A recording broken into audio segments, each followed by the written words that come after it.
Hey guys, तो ये हमारी इंडियन ज्योग्राफी की पहली क्लास है और आज का हमारा टॉपिक है लोकेशन एंड एक्सपेंशन, यानी भारत की अवस्थिति और विस्तार। तो चलिए टॉपिक को शुरू करते हैं।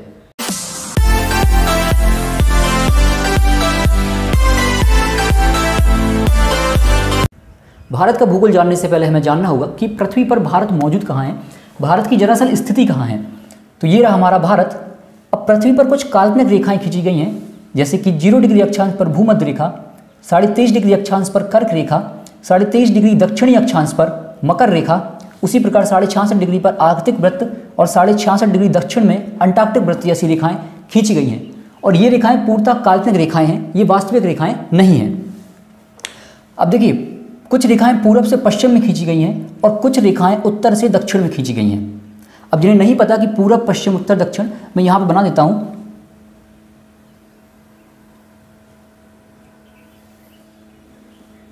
देखिए, ये रहा पूरब,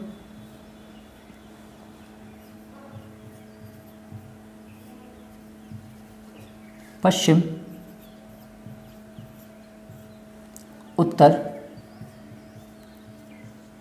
दक्षिण, यानी ईस्ट, वेस्ट, नॉर्थ और साउथ। तो कुछ रेखाएं ग्लोब पर पूरब से पश्चिम में खींची गई हैं, पूरब से पश्चिम में कुछ रेखाएं खींची गई हैं जिन्हें हम अक्षांश रेखाएं यानी लेटिट्यूड लाइंस कहते हैं। उसी प्रकार कुछ रेखाएं उत्तर से दक्षिण में खींची गई हैं जिन्हें हम आगे वीडियो में कवर करेंगे। तो देखिए, जो रेखाएं पूरब से पश्चिम में खींची गई हैं उन्हें हम अक्षांश रेखाएं यानी लेटिट्यूड लाइंस कहते हैं। अब ये लेटिट्यूड लाइंस यानी अक्षांश रेखाएं हर 1 डिग्री पे अंतराल पर खींची गई हैं, 0 डिग्री अक्षांश से हर 1 डिग्री के अंतराल पर।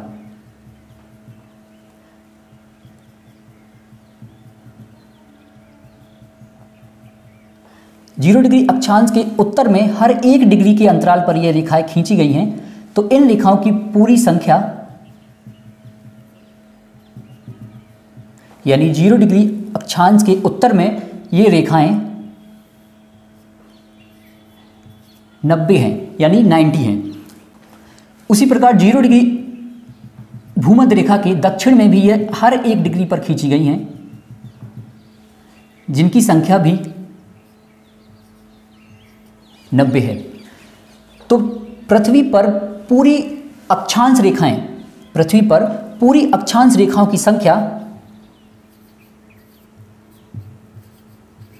90 + 90 और एक भूमध्य रेखा यानी इक्वेटर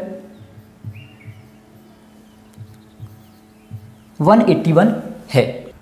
तो देखिए, जिस प्रकार पूरब से पश्चिम में जो रेखाएं खींची गई हैं उन्हें अक्षांश रेखाएं कहा जाता है, उसी प्रकार उत्तर से दक्षिण में जो रेखाएं खींची गई हैं उन्हें हम देशांत रेखाएं कहते हैं।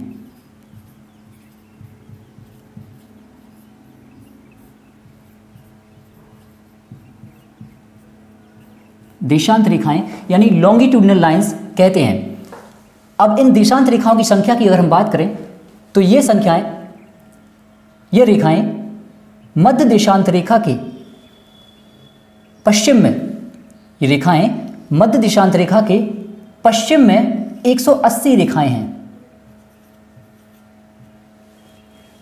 देशांत रेखाएं मध्य देशांत रेखा के पश्चिम में 180 रेखाएं, उसी प्रकार मध्य देशांत रेखा के पूर्व में भी 180 रेखाएं खींची गई हैं।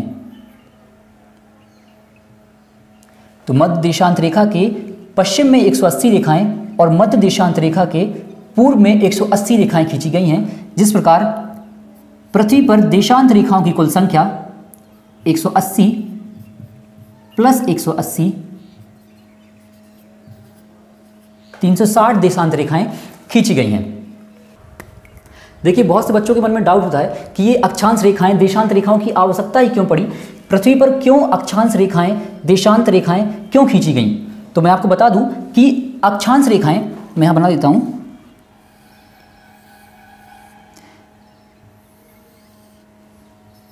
ये रही 0 डिग्री इक्वेटर यानी भूमध्य रेखा,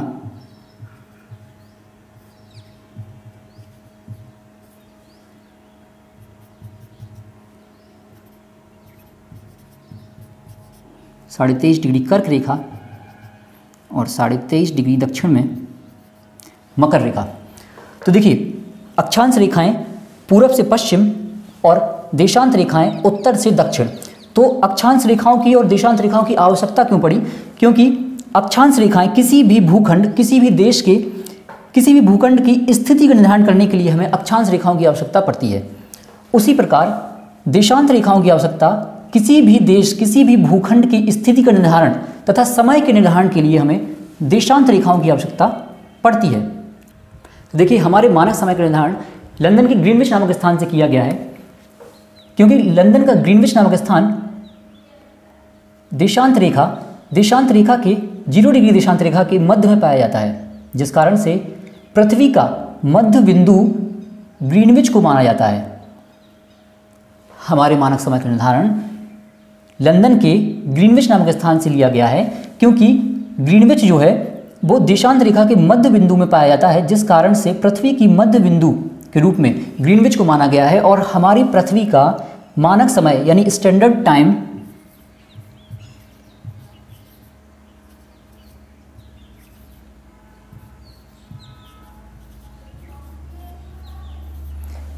टाइम जोन के रूप में ग्रीनविच को माना जाता है। देखिए, यदि हम 0 डिग्री भूमध्य रेखा के पूर्व में जाते हैं, 0 डिग्री भूमध्य रेखा के पूर्व में जाने पर हमारा समय बढ़ता जाता है, और अगर हम 0 डिग्री भूमध्य रेखा के पश्चिम में आते हैं तो हमारा समय घटता जाता है। आइए भारत की स्थिति देखते हैं। तो भारत की स्थिति जो है 0 डिग्री भूमध्य रेखा के उत्तरी गोलार्ध में स्थित है। भारत की स्थिति पृथ्वी पर उत्तरी गोलार्ध में स्थित है। उसी प्रकार देशांत रेखाओं के पूर्व में स्थित है। जिस प्रकार भारत की स्थिति 0 डिग्री अक्षांश रेखा के उत्तर में स्थित है, उसी प्रकार 0 डिग्री देशांत रेखा के पूर्व में स्थित है, जिस कारण से भारत की स्थिति उत्तरी गोलार्ध और पूर्वी गोलार्ध दोनों में आती है। इसी प्रकार भारत को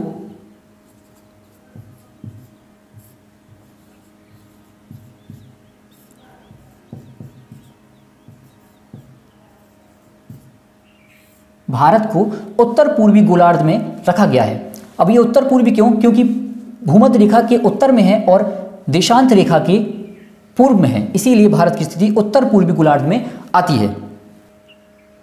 देखिए, हम भारत के समय की बात करें तो भारत का समय ग्रीनविच नामक स्थान यानी GMT, भारत का समय GMT से 5.5 घंटे आगे चलता है।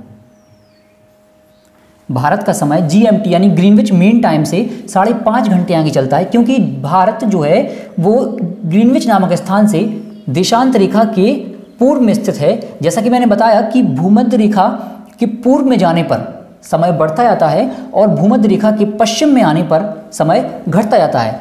इसी कारण से GMT से 5.5 घंटे भारत का समय आगे चलता है। एग्जाम्पल के लिए, अगर लंदन में अभी 12:02 हुए हैं, यहाँ लिखता हूँ मैं, लंदन में अगर 12:02 हुए हैं तो भारत में अभी 5.5 घंटे आगे करेंगे हम, 5:32 टाइम होगा। तो आइए भूमध्य रेखा से भारत की दूरी देख लेते हैं। भूमध्य रेखा से भारत की दूरी की बात करें तो यह 876 किलोमीटर देखी गई है। भूमध्य रेखा से भारत की दूरी 876 किलोमीटर देखी जाती है।